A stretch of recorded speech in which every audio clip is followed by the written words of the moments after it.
City India news Telugu.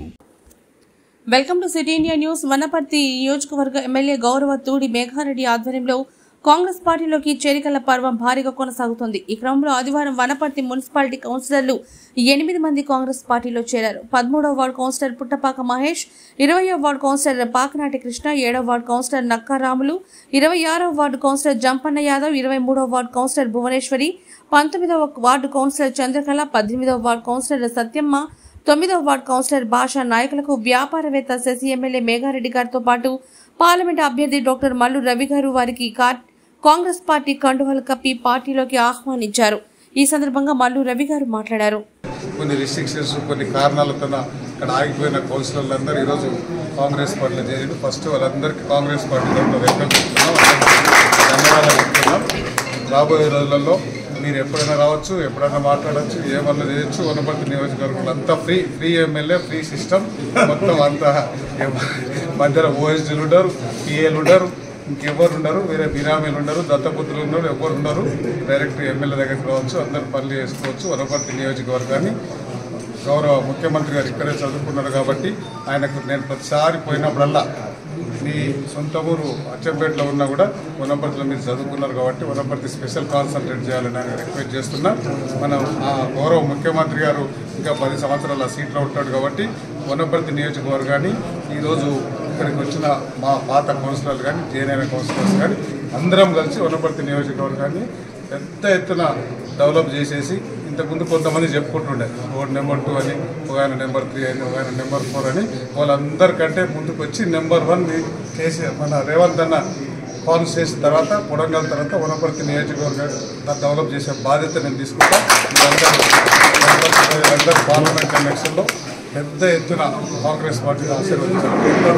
Megha Reddy గారు ఇప్పుడే కాంగ్రెస్ పార్టీలో చేరినటువంటి వనపర్తి కౌన్సిలర్స్ అందరికీ, ఇంతకుముందు ఉన్నటువంటి 7 కాంగ్రెస్ పార్టీ 10 మంది కాంగ్రెస్ పార్టీ కౌన్సిలర్స్కి, కాంగ్రెస్ పార్టీ టౌన్ కాంగ్రెస్ లీడర్స్కి, కాంగ్రెస్ పార్టీ అసెంబ్లీ స్థాయి కాంగ్రెస్ పార్టీ లీడర్స్కి, మరి ఇక్కడ ఉన్నటువంటి ప్రతి ఒక్కరికి హృదయపూర్వకంగా నమస్కారాలు తెలియజేస్తున్నాను. కాంగ్రెస్ పార్టీ దాని ఆలోచన విధానం, దాని నాయకత్వం, రేవంత్ రెడ్డి గారి నాయకత్వాన్ని గుర్తించి, ఇప్పుడు మేఘారెడ్డి గారి నాయకత్వాన్ని గుర్తించి, ముందు ఇతర పార్టీల్లో గెలిచినటువంటి నాయకులు కూడా వీరి నాయకత్వంలో పనిచేస్తే వనపర్తికి అభివృద్ధి సంక్షేమ కార్యక్రమాలు వస్తాయని, వనపర్తి అసెంబ్లీ కూడా అభివృద్ధి సంక్షేమ కార్యక్రమాలు వస్తాయని, రాజకీయ పునరేకీకరణ జరుగుతుంది. ఇది ఎవరో బలవంతం చేస్తేనో లేకపోతే పదవులు ఇస్తానంటేనో వచ్చేది కాదు. వాళ్ళు ప్రజాప్రతినిధులుగా ప్రజలకు ఏ రకంగా మనం ఉంటే సేవ చేయగలమనేది ఆలోచించుకొని పోయిన ఎమ్మెల్యే ఎలక్షన్లో ఇతర పార్టీల్లో కొట్టేసిన వాళ్ళే మొన్న ఎలక్షన్లో కాంగ్రెస్ పార్టీ కేసు గెలిపించారు. అది అసెంబ్లీ ఎన్నికల కంటే ముందు రాజకీయ పునరేకీకరణ ఓటర్స్ మొత్తంలో జరిగింది. ఇప్పుడు పార్లమెంట్ ఎన్నికల ముందు సిట్టింగ్ పార్లమెంట్ మెంబర్లు, ఎమ్మెల్యేలు, ఇతర పార్టీలో ఉన్న నాయకులు కూడా ఈ రాజకీయ పునరేకీకరణలో భాగంగా కాంగ్రెస్ పార్టీలో చేరుతున్నారు. మీరు చూస్తున్నారు, రేవంత్ రెడ్డి దగ్గరకు వచ్చి కలిసే వాళ్ళు, ఇతర నాయకులతో కూడా మాట్లాడి ఆ ఇండస్ట్రీస్ కానీ, అగ్రికల్చర్ విషయంలో ఏదైనా డెవలప్మెంట్ కానీ, స్కిల్ డెవలప్మెంట్ సెంటర్స్ కానీ, అదే రకంగా అన్ఎంప్లాయిడ్ యూత్కి ఉద్యోగాలు ఇచ్చే విధంగా కానీ, మనం ఆర్మీ రిక్రూట్మెంట్ సెంటర్ని ఇక్కడ పెట్టించడం కానీ, అదే రకంగా పోలీస్ రిక్రూట్మెంట్ సెంటర్స్ ఇక్కడ పెట్టించడం కానీ, లేక మన ఈ మామూలుగా ప్రజలకి ఎంప్లాయ్మెంట్ కోసం ఇవాళ హైదరాబాద్లో డ్రైవింగ్ చేసే వాళ్ళు ఎక్కువ భాగం మన దగ్గర నుంచే ఉన్నారు. డ్రైవర్ వాళ్ళకు ఒక డ్రైవింగ్ స్కూల్ ఇక్కడ పెట్టియాలా. అదే రకంగా వంటలు చేసే వాళ్ళు ఎక్కువ మంది, ప్రతి పెద్ద వాళ్ళ ఇళ్లలో వంట పని చేసే వాళ్ళు ఎక్కువ మంది ఉన్నారు. ఆ వంటకు సంబంధించిన ట్రైనింగ్ సెంటర్ పెట్టిస్తే ఇక్కడ నుంచే రిక్రూట్మెంట్ చేసి సేఫ్టీ కూడా ఉండే విధంగా చేసే కార్యక్రమాలు చేస్తాం. ఇవి కొన్ని మాత్రమే.